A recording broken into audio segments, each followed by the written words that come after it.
ditidurkan. Wa fi hadzal naumi fawaid. Tidur qailulah ini mempunyai beberapa faedah ya. Di antara faedah qailulah ya, tidur qailulah, tidur di setengah waktu siang, setengah 12 ya, sebelum zuhur. Di antaranya adalah minha ali'anatu ala qiyamil lail. Tidur qailulah itu dapat menolong apa? Bisa mendirikan qiyamul lail. Itu modalnya di situ adanya. Satu. Yang kedua wa minha istirahatun nafsi. Yang kedua bisa merilekskan itu bahasa Gus Bahan, rileks. Bisa mengistirahatkan jiwa, mengistirahatkan hati. Ini hati apa enggak menentu, itu bisa diistirahatkan, bisa dirilekskan dengan tidur qailulah itu. Ya. Kemudian wasafaul qalbi. Dan tidur qailulah bisa menjernihkan hati. Sebab apa? Li'amali baqiyatin nahar, ya sebab apa? Sebab aktivitas di semua siang, semua waktu siang. Itu obatnya di situ, jernih jadinya Bang, tidur di situ. Nah, setengah 12 tidur, ya hati bisa jadi jernih. Kemudian apa? Bisa mengistirahatkan hati kita. Orang kalau kerjaan lagi banyak, urusan lagi sedang sibuk-sibuk bahkan dari pagi, itu udah penat biasanya ya, lagi orang kagak sarapan, ngopi mulu, lapu yang berenek, urusan banyak ya, itu bisa salah. Nah begitu ditidurkan, dikoilulahkan di setengah 12, itu normal lagi tuh, ntar jadi normal lagi. Lah kata ulama begini, fa innan nafsa idza starahat adatun jadidatun.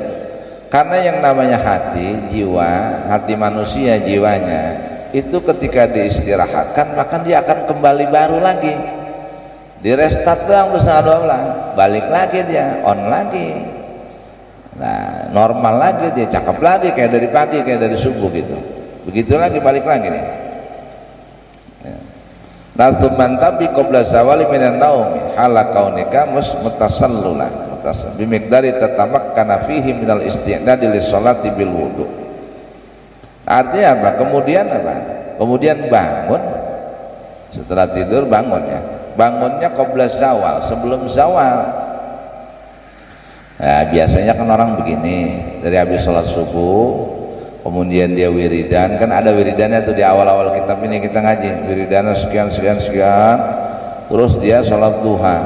Nah sholat duha mentoknya tuh jam 10 atau jam 11 ya, udah berhenti tuh ya, jam 10 berhenti, kalau enggak jam setengah 11 berhenti. Nah begitu berhenti tidur di situ sambil nunggu waktu sholat duhur. Nanti sebelum duhur bangun. Seapa ukurannya? Sekira-kira memungkinkan, mempersiapkan diri untuk berwudu ya, bangun kemudian berwudu, pakai baju, siap-siap, begitu udah selesai azan sholat duhur. Jadi kita posisi sholat duhur itu udah rapi ya, udah rapi wudu, udah pakai baju, udah tinggal siap. Jadi begitu azan kita udah jalan, atau sebelum azan kita udah sampai masjid atau mushola. Segitu ukurannya tidurnya ya, hitung aja. Makanya orang banyak melakukan apa, sholat duha itu jam 8 atau jam 9, afdolnya jam setengah 10 itu, setengah 10 sampai jam 10 selesai doa, kemudian istirahat qailulah tuh.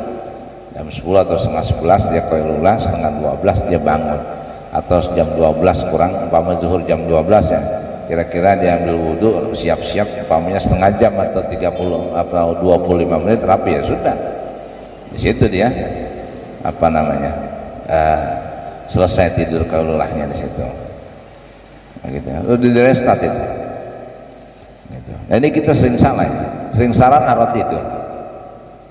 Karena bahasa orang Madon baru tibang bangun subuh enak banget, jam 11 sudah tidur lagi aja, pulang mau johor sih tidur. Lah emang begitu disuruhnya, mau johor tidur ya kata gitu. Dasar agak ngaji susah jadinya, ngomongnya. Oh jam 2 ya salah. Semuanya rusak kalau begitu. Itu bukan restart namanya, itu siram air. Ya. Jadi cuma tidurnya tuh ngilangin doang. Makanya kebanyakan orang di pesantren tuh tidurnya duduk sambil nunggu sholat zuhur gitu. Tidurnya begini nih sambil nunggu sholat zuhur. Tidur aja kayak gini. Udah ambil wudhu posisinya. Jadi begitu azan terus dia sholat itu nggak batal wudhunya karena tidurnya duduk ya. Mutamakkinil maq'adahu. Jadi tepat posisi duduknya gitu. Nah, itu gitu ya. Jadi sekali lagi kalau kita ya tergantung orangnya ya. Terus umpamanya kita kerja minimal 11:30 istirahat aja ya, walaupun nggak tidur. Kita pakai pendapat Al-Imam Al-Azizi mengatakan begitu, yang namanya qailullah itu istirahat di separuh waktu siang ya, 11:30 itu maksudnya. Ini penafsiran beliau terhadap hadis Nabi, qilu apa kata Nabi, qilu fa inna syayatina la taqilu, tidurlah kamu di waktu separuh siang karena setan tuh nggak tidur qailullah. Itu bedanya ya. Ya ada dua penafsirannya. Umpamanya kita kerja 11:30 istirahat dulu, berhenti dulu, di-start dulu, baru taruh begitu zuhur, sholat zuhur, setelah zuhur ya kamu sarapan ya silakan. Ingat sepertiga itu, sepertiga ditimbang ngerokok sebatang, udah lewat dari sepertiga berarti nggak boleh ngerokok. Udah rapi makan ya, apa sholat zuhur, makan, kemudian apa aktivitas kembali. Nah, gitu ya. Itu karena gini ya, ini gini, dari hadis ini juga ada ungkapan orang-orang Arab. Orang Arab tuh pintar membuat satu ungkapan. Yes, makanya mereka kan jago-jago masalah syair. Sampai Al-Quran datang, mereka bilang menandingi syair. Jelas Al-Quran menandingi syair, sehingga nggak ada apa-apanya ya. Nggak ada apa-apanya syair mereka itu. Ini yang digambarkan, bahkan syair pun hampir menandingi Al-Quran. Orang-orang Arab bahasanya bagusnya, banyaknya. Orang-orang Arab tuh bahasanya banyak dari zaman dulu. Tapi dia apa itu bahasanya udah jadi, tapi tetap dasar pengambilannya ucapan Nabi, kalau enggak Quran. Hebat orang Arab. Bahasanya cakep-cakep. Kayak begini umpamanya. Kemudian waqala ba'duhum yustahabu min jihatit tibbi an-naumu ba'dal ghizai wal masyu ba'dal asya'i, gitu, walau mi'ata khutwatin. Waqala ba'duhum, dan berkata sebagian ulama, kata sebagian ulama begini, yustahabu min jihatit tibbi, disunahkan dari sisi kedokterannya, dari sisi pengobatan, disunahkan hukumnya ditinjau dari sisi pengobatan. Apa yang disunahkan? An-naumu ba'dal ghidai, tidur setelah makan pagi. Bukan makan sarapan jam 7 habis makan tidur, bukan, salah itu. Gitu. Bukan di situ maksudnya. Ditinjau dari sisi, ini ulama mengatakan sunnah hukumnya ditinjau dari sisi pengobatan. Apa itu yang disunahkan? Tidur setelah makan pagi, wal masyu ba'dal asya'i, dan berjalan setelah makan sore. Itu ya. Kalau makan sore, kalau nggak makan malam, sebab ulama udah nggak ada yang nyuruh makan malam. Kiai Nabi juga nggak ada yang nyuruh makan malam. Yang dimaksud makan malam ya makannya sore itu. Kayak dulu zaman kita kecil itu jam 5 kita udah makan. Malam ada makan nggak dulu? Agak ada, orang tidur semua. Mau warungnya juga kagak ada, makannya juga nggak, tapi ada nasi doang dikepel-kepelin garam ya. Jadi nggak ada yang makan malam. Nah makanya apa? Siapa orang yang malam-malam makan, jangan langsung tidur, jalan dulu, langkah dulu. Makanya ada bahasa gini ulama, wal masyu ba'dal asya'i, berjalan setelah makan malam, walau mi'ata khutwatin, sekalipun 100 langkah. Nah, ini kata Sayyidina Ali, kalau makan malam-malam lapar terpaksa makan, maka makan secukupnya, jangan tidur sebelum jalan 100 langkah. Itu kuncinya. Habis makan gua kenyang banget, rokok, minum segentong, wah tidur dong. Itu dia ya. Kalau di stiker mah ini dia nih, ini dia. Itu penyakit nyarang benar, itu penyakit ya, sering banget begitu ya, mati duluan ya, walaupun umur tangan Tuhan tapi ya ini ditinjau dari sisi kedokteran. Cuman ulama pakai bahasanya sunnah. Sunnahnya apa? Ya sunnahnya tidur setelah makan pagi, kemudian apa? Kemudian berjalan setelah makan sore, jalan dulu baru tidur habis makan. Kalau sore ada aktivitas, kebanyakan orang pagi, siang, sore nggak ada aktivitas, makanya orang bisa jadi kalau malam begitu perutnya lapar, makan, habis makan langsung tidur. Itu dia ya.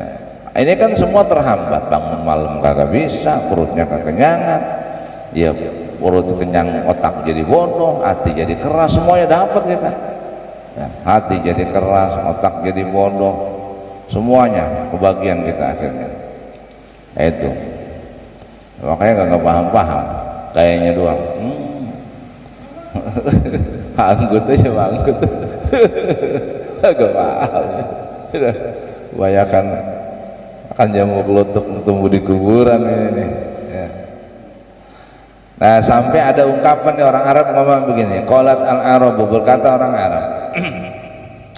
Qalat al-arabu, berkata orang Arab. Kata orang Arab begini. Kata orang Arab begini, takut tuh makan pagi lah, taqaddu makan pagi lah, wa tamuddu dan selonjorkanlah kakimu, maksudnya santai ya. Taqaddu makan pagi lah, wa tamuddu dan selonjorkanlah kakimu, walau kana sultanu jalisuka, sekalipun kau duduk bersama seorang raja. Nggak usah nggak enak, nggak usah malu, nggak usah takut. Emang begitu gambarannya gitu, gambaran orang Arab gitu ya. Makan pagilah dan selonjorkanlah kedua kaki, berarti selalu rileks, harus makan santai walaupun kau duduk bersama seorang raja. Lah terus wa ta'asya wa tamsi walau kanal badru anisaka. Kemudian dia lanjutkan lagi, wa ta'asya dan makanlah sore, makan sore lah, wa ta'asya dan makan sore lah, wa tamsi dan berjalanlah, maksudnya habis makan jangan diam, melangkah. Walau kanal badru anisaka, sekalipun bulan purnama menghiburmu ya, sekalipun indah jangan kau nikmati dengan duduk, tapi kau jalan karena kau makan malam, makan sore gitu. Ini tandanya apa?